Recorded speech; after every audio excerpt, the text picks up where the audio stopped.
मौजूद हूँ रोहतास जिले के करगहर में और हमारे साथ इस समय बातचीत करने के लिए एक ऐसे शख्स हम मौजूद हैं जो नाम परिचय का मोहताज नहीं है। शाहाबाद प्रक्षेत्र में समाज सेवा से अपनी ख्याति बनाने वाले समाज सेवी विवेक कुमार पांडे उर्फ सोनू पांडे हमारे साथ बातचीत करने के लिए मौजूद है। आपको बता दें कि समाज सेवी विवेक कुमार पांडे उर्फ सोनू पांडे करगहर ही नहीं पूरे शाहाबाद क्षेत्र में जहां भी गरीब गरीब हो, मजलूम हो, कोई भी अगर किसी को आर्थिक सहायता की ज़रूरत पड़ती है, तो वहाँ तुरंत पहुँचते हैं और उनकी मदद करते हैं। अभी हाल ही में एक वीडियो इनका सोशल मीडिया पर वायरल हुआ था, जिसमें कुंभ स्नान करने जा रहे एक साइकिल सवार को इन्होंने अपने गाड़ी से रोके और उसको अंग वस्त्र दिए।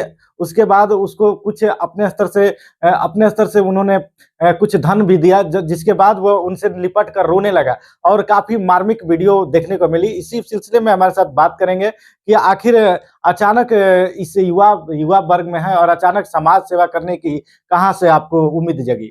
जी। देखिए, हम सबसे पहले सभी चैनल को, आपके चैनल को बहुत-बहुत धन्यवाद और बधाई देते हैं। देखिए, हम करीब 18-20 वर्ष से सामाजिक कार्य करते आ रहे हैं और जहाँ-जहाँ हमें असहायों की जहाँ ज़रूरत पड़ती है, जहाँ लगता है, देखने में तो मान के चलिए कि सभी लोग कंबल वितरण कर रहे हैं, एक से एक मरवाड़ी जी हैं, सेठ हैं, सभी लोग हैं। लेकिन हम असहाय लोगों के बीच कंबल वितरण करते हैं।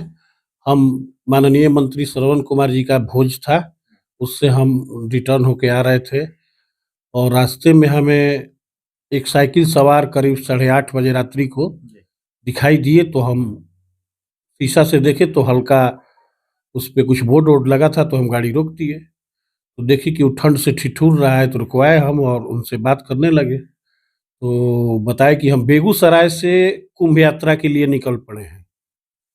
पूछे कि कंबल-वंबल लिए हैं? तो बोले कि नहीं, कहीं मिल जाएगा तो ले लेंगे। तो हम गाड़ी में हमेशा अपने गाड़ी में 100-200 कंबल लेके चलते हैं और जहाँ ज़रूरत या कोई पागल टाइप का विकसित मानसिक रूप से कोई दिखाई दे या कोई वैसा दिखाई देता है, हम उसी का मदद करते हैं। कंबल तो बहुत लोग बाँटते हैं और एक कंबल रखेंगे, फिर दूसरे आके अपना न्यूज़ चलाने के लिए या कुछ करने के लिए अपना जो भी है, लाइट में आने के लिए कंबल बँटवा देंगे। एनजीओ के थ्रू कुछ लोग काम कर रहे हैं। 100-200 कंबल बाँटेंगे और एनजीओ से पता नहीं कितना लाख, कितना करोड़ कमाएँगे।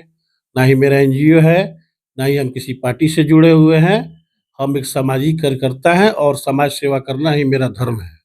अक्सर देखा जाता है कि जैसे आपने बोला अभी कंबल बाँटना, जिनको चुनाव लड़ना हो या फिर सामाजिक एक्टिविटी दिखाने के लिए वो कंबल बाँट के और कुछ दिन के लिए हीरो बन जाते हैं। लेकिन आपको चाहे वो गर्म के दिन हो, कोरोना के दौर में भी जो जब देखे कि लोग अपने घरों में दुबके हुए थे, कोई अधिकारी कम निकलना पसंद करता था, बहुत सारे का अगला जनप्रतिनिधि अंडरग्राउंड हो गए थे, उस समय भी आप अपने निजी वाहन से आप चारों तरफ में फॉगिंग करा रहे थे, उसके बाद साफ-सफाई भी कराते थे। तो आपको डर नहीं लगा उस समय? जी नहीं, देखिए कोरोना का समय था और हम देख रहे थे कुछ लोग जो हैं कोरोना में, जब हमारे देश के पदाधिकारी, जो हमारे जाबाज़ सिपाही हैं देश के, जब वो डर ही नहीं रहे थे, तो हमें क्या डरना है? हम भी निकल पड़े थे और काफ़ी अच्छा हम काम किए। कोरोना में लगातार दोनों टर्म में जो हुआ, हम लगातार फॉगिंग और सैनिटाइजिंग आप देख ही रहे थे। हाँ, उसमें हम अच्छा लोगों के बीच अपना मदद किए, जितना हो सका उतना किए। ऐसे जैसे हमको जानकारी है कि आप 20 सालों से लगभग में समाज सेवा कर रहे हैं। तो आखिर समाज सेवा करने के पीछे क्या कोई ऐसा राज छिपा है, कहीं चुनाव-उनाव तो नहीं लड़ना चाहते आप? जी नहीं, चुनाव देखिए भविष्य में क्या होगा कोई नहीं जानता है, लेकिन हम एक बार, एक हमारे साथ एक हमारे स्टाफ थे, भाई समझिए जो समझिए, वो क्या हुआ, शुरू-शुरू मेरी सेवा वहीं से जगी। वो एक हिरन के बच्चे को गिरा हुआ देखा खेत में और पकड़ के लाया मेरे पास। उस समय हम तुरंत यहाँ लोकल थाने को, कोरागर थाने को फ़ोन किए और वन विभाग को फ़ोन करके बुलवा के और हिरन को दे दिए हम। उस समय जब अखबार में मेरा नाम आया और फ़ोटो आया, तो हम उससे बहुत प्रभावित हुए और वहीं से मेरी समाज सेवा में एक जानवर के थ्रू कहिए या सहारे, कि हमें समाज सेवा में रुचि हुई और हम लोगों के बीच समाज सेवा करने लगे। इससे बहुत ही अच्छा आनंद महसूस होता है हमें। एक विधायक और जनप्रतिनिधि को उतना आनंद नहीं आता होगा, जितना हमें समाज सेवा के काम में आता है।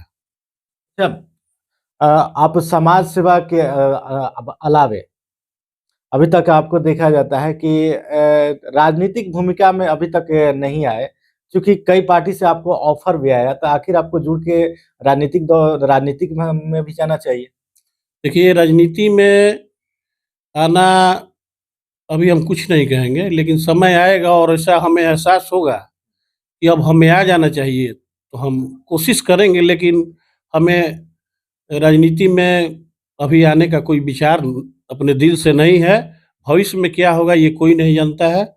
अब ये देखिए क्या होता है आगे। बहुत सारे जगह पर देखा गया कि मांग की जाती है कि नहीं, बहुत सारे लोगों को देखा गया यहाँ पे, तो कई जनसभाओं में, कई सांस्कृतिक कार्यक्रम में भी लोग अक्सर नाम लेते हैं आपका कि अब की हम आपको विधायक देखना चाहते हैं, आखिर ऐसा क्यों? देखिए, लोगों की ये अपनी-अपनी भावना है। विधायक को कुछ लोग पसंद करते हैं, कुछ नापसंद करते हैं। अभी कुछ दूसरे विधायक हैं, पहले कुछ दूसरे विधायक थे। तो ये तो पार्टी लोग के बेसिस के ऊपर है लोग, और हम लोगों का जो वोट है वो जात-पात में बँट गया है। इसलिए इस सब के बारे में कुछ कहना ही गलत बात है। और किसी नेता और वगैरह को बोलना, ऐसे में देखिए, हमें लगातार अभी रविदास जयंती आएगा। इसमें आप देखिएगा कि बहुजन के नेता को वोट बहुत ज़्यादा मिलता है। उदय जी को भी मिला था अब की बार। लेकिन सांस्कृतिक कार्यक्रम जब उन लोगों का स्टार्ट होगा रविदास जयंती का, तो हमको प्रोग्राम छोड़ना पड़ता है। एक दिन में 4-4 5-5 युवा साथी हैं हमारे आ जाते हैं और बुलावा देते हैं, जिससे हम पहुँच नहीं पाते हैं। 2 से 3 उद्घाटन कीजिएगा, उससे ज़्यादा तो आप कीजिएगा नहीं, प्रोग्राम खत्म हो जाएगा 12 बजे 1 बजे तक। तो हम अब इसमें क्या बोलें, हम इसमें कुछ नहीं। आपका एक नाम और भी आ गया, उद्घाटन बाबा लोग कहते हैं। देखिए, वो लोग हमें बुलाते हैं प्यार से, हमारे जितने युवा साथी हैं, वो सब पार्टी से अलग हटकर और हमें बुलाना पसंद करते हैं, क्योंकि गाँव में हर पार्टी के लोग मौजूद हैं और हम सभी पार्टियों के लोग हमें पसंद करते हैं। देखते हैं कि उनको बुलाएँगे तो वो नाराज़ हो जाएँगे, तो चलो इनको ही बुलाया जाए, सोनू बाबा को ही बुलाया जाए। इसलिए कुछ ज़्यादा लोग हमें पसंद करते यानी हैं। पॉलिटिक्स से हटकर लोग समाज सेवी को पसंद करते हैं। अब मानना तो आपकी नज़र में जो लगे, हमारे नज़र में तो यही लगता है। तो अभी आपने सुना हमारे साथ इस समय बातचीत किए सामाजिक कार्यकर्ता हैं सोनू पांडे, जो कि करगहर ही नहीं पूरे शाहाबाद में अपना समाज सेवा से लोगों के दिल में जगह बनाए हुए हैं, और आपको कभी भी कोई आपदा हो या फिर किसी भी परिस्थिति में आपको सड़क पर ये मिल जाते हैं और लोगों को सेवा करते हुए अक्सर देखे जाते हैं। हमारी इनसे बात हुई। न्यूज़ ऑन इंडिया टीवी के लिए मैं रोहतास के करगहर से रवि वर्मा।